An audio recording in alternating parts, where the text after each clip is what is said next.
Pengurus Masjid Jami yang saya muliakan, Bapak Ibu rahimani wa rahimakumullah. Semoga Allah Subhanahu wa taala selalu memberikan keberkahan kepada kita semua. Alhamdulillah, syukur kita kepada Allah Subhanahu wa taala. Allah memberikan kenikmatan begitu banyaknya. Salawat dan salam untuk qudwah hasanah Rasulullah sallallahu alaihi wasallam. Allahumma salli ala Muhammad wa ala ali Muhammad.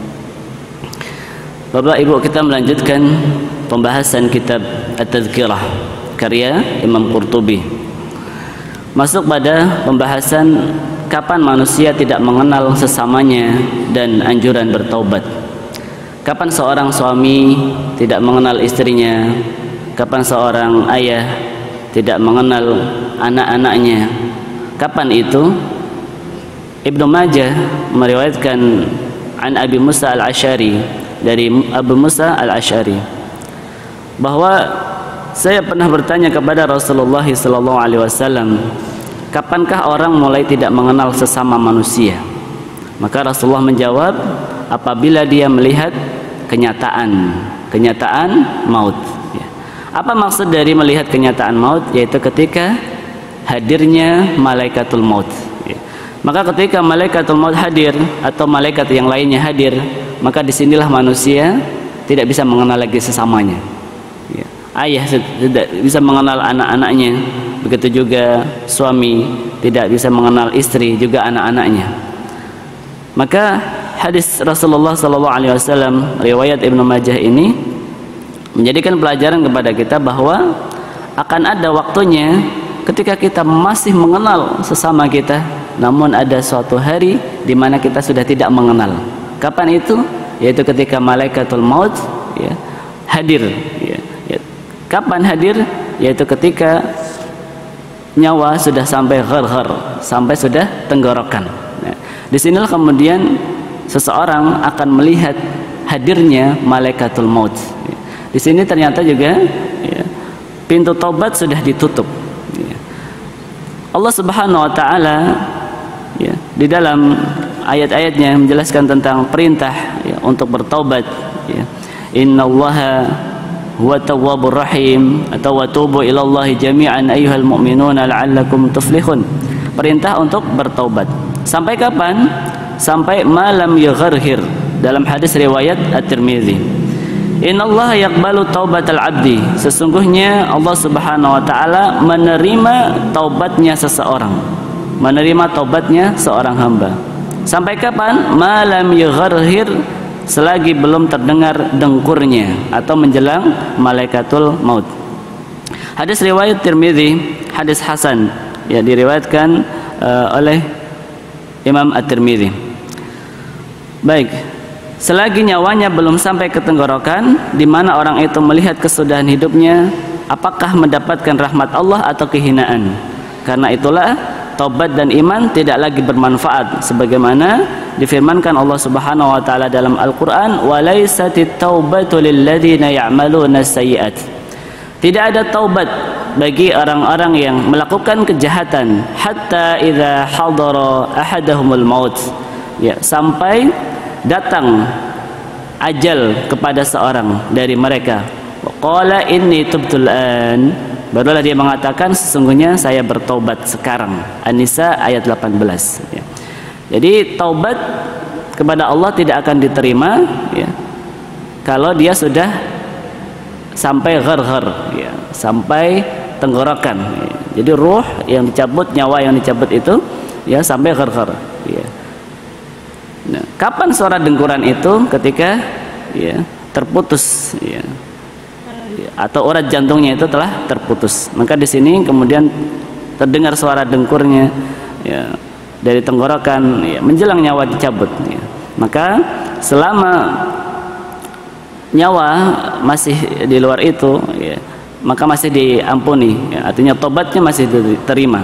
Adapun ketika sampai tenggorokan atau sudah terdengar suara dengkurnya, dia bertobat, inni tubtul an, ya Allah aku bertobat sekarang, maka tobatnya tidak diterima Allah Subhanahu wa taala.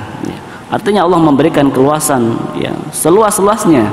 Bahkan iblis ketika diturunkan Allah Subhanahu wa taala dari surga, maka dia bersumpah, demi keagungan-Mu ya Rabb, akan aku sesatkan manusia sampai ruh berpisah dari jasadnya, sampai nyawa terpisah dari jasadnya. Maka Allah pun berfirman, demi keagunganku, aku pun akan menerima tobatnya seorang hamba sampai nyawa di tenggorokannya. Artinya Allah Subhanahu wa taala memerintahkan kita untuk bertobat, dan tobat ini masih Allah terima selama belum sampai malam yugharhir. Anjuran untuk segera bertobat. Surah An-Nisa, Allah Subhanahu wa taala berfirman, "Tsumma yatubuna min qarib." An-Nisa ayat 17. Kemudian mereka bertobat dengan segera. Kata min qarib, kata ulama Ibnu Abbas dan As-Suddi, maksudnya adalah bertobat sebelum dia mengalami sakit ataupun mengalami kematian. Dia kata min qarib, Allah masih menerima tobatnya seorang hamba selama belum terjadi kematian. Adapun Ad-Dhahhak, Ikrimah dan Ibnu Zaid, Allah masih menerima tobatnya sebelum melihat para malaikat, atau sebelum dicabut nyawanya, dan sebelum yang bersangkutan tidak sadarkan diri. Ini maksud dari firman Allah min qarib. Maka para ulama sangat menganjurkan untuk bertobat selagi masih sehat, masih segar bugar, dan ini kata ulama lebih utama. Walaupun sebenarnya ketika sakit bertobat atau menjelang sakaratul maut bertobat ini tetap dibolehkan, tetapi yang lebih utama dan yang lebih patut dilakukan adalah dia bertobat selagi masih sehat, selagi masih segar bugar.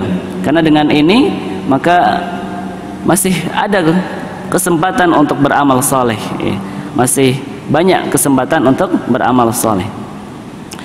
An Hasan al-Basri, dari Hasan al-Basri, bahwa ketika iblis disuruh turun dari surga, maka dia tadi berkata, demi keagungan-Mu aku tidak akan membiarkan manusia selagi nyawanya masih ada dalam tubuhnya. Maka Allah Subhanahu wa taala berfirman, demi keagunganku aku tidak akan menolak taubat dari manusia selagi nyawanya belum sampai ke tenggorokan. Lalu apa hukum taubat, Bapak Ibu? Hukum taubat adalah fardu, suatu yang wajib atas seluruh kaum mukminin. Ini ulama sepakat, tidak ada ikhtilaf lagi. Juga berdasarkan firman Allah, wa tubu ilallahi jami'an ayyuhal mu'minun. Bertaubatlah kepada Allah wahai orang-orang yang beriman, la'allakum tuflihun, supaya kamu beruntung. Surah An-Nur ayat 31. Allah memakai kata wa tubu, perintah, perintah untuk bertaubat. Juga banyak ayat-ayat yang lain yang menjelaskan tentang perintah bahwa hukum taubat ini adalah fardu. Syarat-syarat bertaubat, syurutu taubah arba'ah. Syarat bertaubat ada 4. Belum dikatakan bertaubat kalau belum 4-4-nya ini ada pada diri seseorang. Yang pertama, penyesalan dengan sepenuh hati, menyesal, tidak boleh setengah-setengah, penyesalan dengan sepenuh hati. Yang kedua, meninggalkan maksiat seketika, maksiat yang pernah dilakukan dia tinggalkan. Kemudian yang ketiga, bertekad bulat tidak akan mengulangi perbuatan yang sama. Jadi berjanji kepada Allah Subhanahu wa taala untuk tidak mengulangi. Yang keempat, hendaklah didasari dengan rasa malu dan takut kepada Allah Subhanahu wa taala, bukan karena takut kepada makhluk, bukan takut karena lain-lain, tetapi yang mendasarinya adalah rasa takut kepada Allah Subhanahu wa taala. Ini syurutut taubat, syarat-syarat taubat. Jadi kalau ada salah satu dari 4 hal ini belum sempurna, kurang satu saja, maka belum dikatakan dia bertobat atau belum sah taubatnya.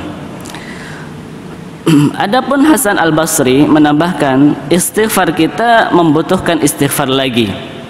Apa maksudnya?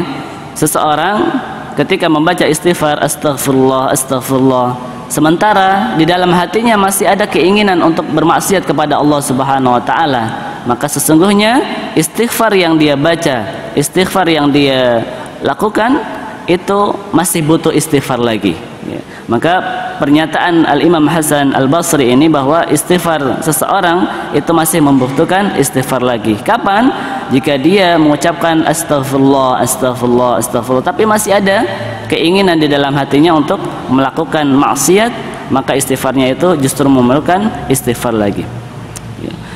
Al-Imam Qurtubi beliau menyebutkan bahwa merupakan penghinaan dan pelecehan terhadap Allah Subhanahu wa taala ketika dia memegang tasbih atau membaca dengan bacaan-bacaan istighfar, tetapi dia masih melakukan kezaliman, dia masih bergairah untuk melakukan suatu dosa, ya.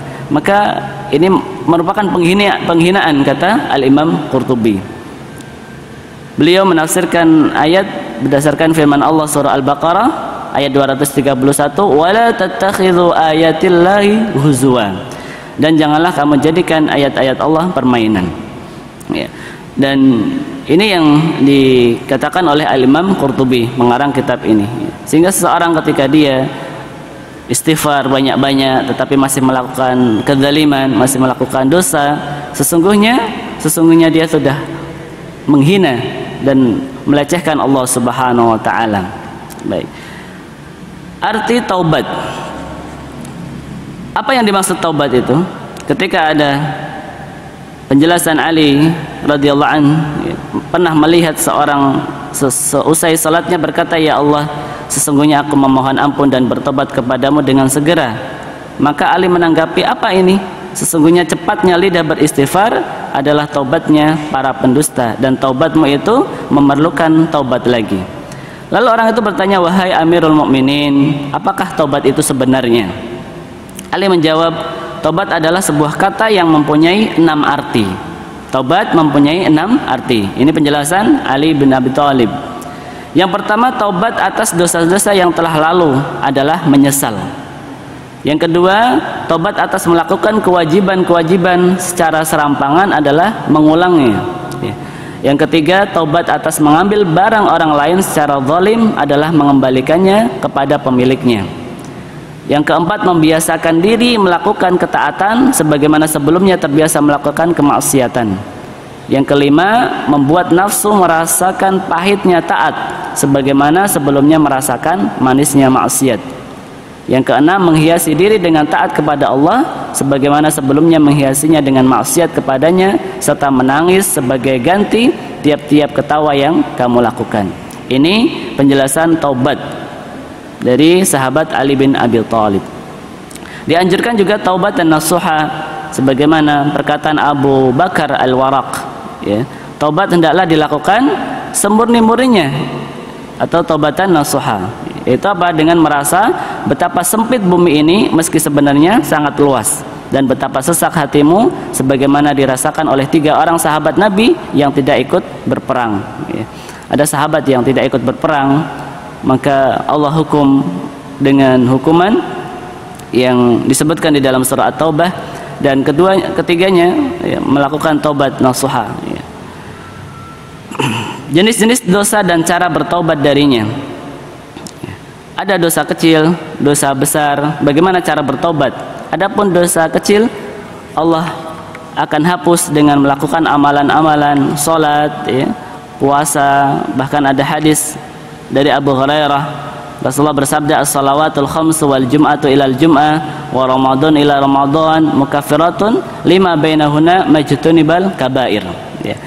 Salat yang 5, ya, Jumat ke Jumat, Ramadan ke Ramadan, itu bisa menghapuskan dosa-dosa kecil, ya. Ini kalau jenisnya dosa kecil, itu bisa dihapus dengan apa? Dengan salat, ya, dengan puasa Ramadan, ya, dengan amalan-amalan yang diwajibkan Allah Subhanahu wa taala, selama dia meninggalkan dosa-dosa besar, ya. Bahkan ketika seorang meninggalkan dosa-dosa besar, dosa kecil pun Allah akan hapuskan berdasarkan pemahaman hadis Nabi tadi. Apakah cukup dengan sekedar meninggalkannya saja? Ya, sebagian ulama ada yang harus diqadha, ya, seperti sholat dan puasa, ya. Jadi tidak cukup, ya, tobat untuk meninggalkan, ya, dulu misalkan terbiasa meninggalkan sholat ya. Kemudian apakah cukup dengan melaksanakan yang wajib-wajib saja? Sebagian ulama menambahkan dengan qadha, dengan mengganti salat dan puasa. Ada juga yang menambahkan dengan kafarah, ya, sebagaimana yang melanggar sumpah dan sebagainya. Adapun hak-hak manusia, maka harus disampaikan kepada orang-orang yang berhak menerimanya. Ya. Ini jika punya hutang, ya, maka taubatnya adalah dengan apa? Melunaskannya. Ya. Kalau tidak ada, sudah meninggal, maka diberikan ahli waris. Kalau tidak ada juga ahli waris, maka boleh disedekahkan atas nama, ya, orang yang menghutangi tadi. Ya Allah, ya, saya berniat sedekah untuk fulan yang dulu telah menghutangi saya, atau ya Allah, saya bersedekah untuk orang yang telah dulu saya zalimi, ya. Mudah-mudahan Allah Subhanahu wa taala ampuni dengan niat sedekah tersebut. Ya. Sifat orang-orang yang bertaubat, ya. Rasulullah sallallahu alaihi wasallam dalam hadis riwayat Ibnu Mas'ud, beliau menjelaskan tentang kelompok para sahabat yang termasuk di dalamnya sifat-sifat orang bertaubat. Ya, ketika Rasulullah bertanya kepada para sahabat, tahukah kamu siapakah orang yang bertaubat? Para sahabat, la wallahi, demi Allah. Tidak ya Rasul, demi Allah. Ya. Lalu Rasulullah menjelaskan hadis ini panjang tentang sifat taubatnya seseorang. Ya. Yang pertama, jika seorang bertaubat sedang seteru-seterunya tidak ridha, berarti belum bertobat. Maksudnya apa? Jika membuat ridha para seteru, caranya adalah dengan mengembalikan harta yang telah dirampas darinya, atau diambil secara khianat dan curang, atau meminta maaf setelah membicarakan kejelekan, menjatuhkan harga diri, mencaci maki mereka. Maka taubatnya adalah dengan meminta maaf, meminta maaf atau mengembalikan harta yang telah dirampasnya. Kemudian adapun mengubah pakaian adalah dengan mengganti pakaian yang dikenakan yang berasal dari harta haram diganti dengan pakaian yang halal. Ya. Juga mengubah majelis, ya, yang biasa bermain-main, berkumpul dengan yang tidak ada manfaat, maka cara mengubahnya adalah dengan, atau tobatnya dengan hadirnya di majelis ilmu, majelis zikir, ya, bergaul dengan orang-orang fakir, orang-orang saleh. Ya. Ini tobat mengubah majelis. Kemudian sifat mengubah makanan, yaitu dengan apa? Memakan makanan yang halal, menghindari syubhat. Ya. Ini juga sifat orang yang bertobat. Mengubah nafkah dari meninggalkan pekerjaan-pekerjaan yang haram, beralih kepada pekerjaan yang halal. Mengubah tempat tidur, ya, maksudnya sedikit tidurnya di waktu malam. Tatajafa junubuhum 'anil madaji. Mereka jauh lambungnya dari tempat tidur. Mengubah perangai, maksudnya mengubahnya dari kasar menjadi lembut, dari sempit menjadi lapang, dan dari kaku menjadi toleran. Ini diantara sifat taubat yang dijelaskan oleh Rasulullah sallallahu alaihi wasallam. Kemudian Abu Hurairah menjelaskan hadis tentang kisah seorang yang telah membunuh 100 orang. Ya. Ada orang yang membunuh 100 orang. Apakah kalau bertobat masih diterima? Iya. Maka dia mendatangi orang alim dan dia menceritakan dosanya, yaitu telah membunuh 100 orang. Hal min taubat? Apakah baginya ada tobat? Naam, ya, ada tobat. Lalu orang alim ini mengatakan, pergilah kamu ke negeri ini, ya. Kamu akan mendapati orang-orang yang saleh yang senantiasa beribadah kepada Allah, ya. Maka jangan kamu kembali kepada negerimu, karena sesungguhnya negerimu tempat orang-orang yang jahat. Hadis riwayat Muslim di dalam kitab sahihnya, ya. Artinya ketika seseorang bertobat, ya, maka bi'ah ini, lingkungan ini juga mempengaruhi. Ada seorang yang membunuh sampai 100 kali disebabkan karena pengaruh lingkungan, ya. Maka ketika seorang, ya, bertobat, lihat kondisi lingkungannya, ya, berdasarkan hadis ini, ya. Karena lingkungan itu bisa menyebabkan seseorang, walaupun dia tobat, bisa jadi karena lingkungannya yang jahat, sehingga dia bisa bertobatnya bisa kembali lagi ke dalam, ya, kejahatan. Maka ada peluang bertobat, ya, juga dijelaskan oleh hadis Abdullah ibni Mughaffal, ya, aku pernah menemani ayahku, waktu itu aku ada di sebelahnya di hadapan Abdullah ibn Mas'ud. Maka ayahku berkata, apakah engkau mendengar Rasulullah bersabda, sesungguhnya apabila seseorang mengakui dosanya kemudian dia bertobat kepada Allah, maka Allah menerima tobatnya. Abdullah ibn Mas'ud menjawab, iya, aku mendengar beliau bersabda, penyesalan adalah taubat, ya. Penyesalan adalah taubat. Innal 'abda idza i'tarafa bi dzambihi tsumma taba ila Allah taba Allahu alaihi. Sungguhnya seorang hamba apabila dia mengakui dosanya kemudian dia bertobat kepada Allah, maka Allah menerima tobatnya, ya. Allah menerima tobatnya. Baik, ditutup dengan cerita tentang tobat, bahwa ada seorang sahabat yang tobatnya sebagaimana tobatnya Umar bin Al-Khattab. Beliau ketika melakukan dosa, ya, kemudian bertobat kepada Allah Subhanahu wa taala, tobatnya sampai Allah wafatkan, ya. Ini yang dimiliki oleh kemuliaan para sahabat. Namun ada juga sahabat yang bernama Abu Misjan As-Saqafi. Abu Misjan As-Saqafi, beliau punya kebiasaan minum khamr, ya. Sudah bertaubat kepada Allah tetapi masih minum khamr, kemudian dijilid, dicambuk, ya. Setelah selesai dicambuk masih juga minum khamar, kemudian bertobat lagi kepada Allah, dicambuk lagi, bertobat lagi, ya. Kemudian minum khamar lagi, dijilid, dicambuk lagi, bertobat lagi, terus diulang-ulang, ya. Udah tobat, berdosa lagi, ya, tobat lagi, diulang lagi dosanya, ya. Sampai kemudian Allah berikan hidayah dan dia bertobat dengan taubatan nasuha, ya. Jadi para sahabat juga dalam bertobat, ya, ada yang begitu taubat sudah selama-lamanya tidak mengulang dosa yang dia lakukan, ya. Ada juga yang ketika bertobat masih mengulang dosanya, ya. Maka kita mengambil pelajaran dari kisah ini, ya, tetap kita mencontoh tobatnya Umar bin Al-Khattab, ya, tobatnya yang selama-lamanya, ya, dan sampai Allah wafatkan dia, ya. Ini sebagai pelajaran, ya, bahwa seseorang ketika bertobat hendaklah dia bertobat dengan taubatan nasuha, ya. Karena bisa jadi seseorang ketika bertobat kemudian berdosa, bertobat lagi, Allah wafatkan dia, Allah matikan dia dalam keadaan berdosa. Maka inilah sebenarnya yang kita takutkan, ya, kita takutkan, ya. Maka ketika bertobat, ya, bertobatlah kepada Allah dengan taubatan nasuha, menyesali dosanya dan berjanji kepada Allah tidak mengulangi kesalahan dan dosa yang pernah dia lakukan. Baik, ini mudah-mudahan bermanfaat. Subhanakallahumma wa bihamdika asyhadu an la ilaha illa anta astaghfiruka wa atubu ilaik. Wassalamualaikum warahmatullahi wabarakatuh.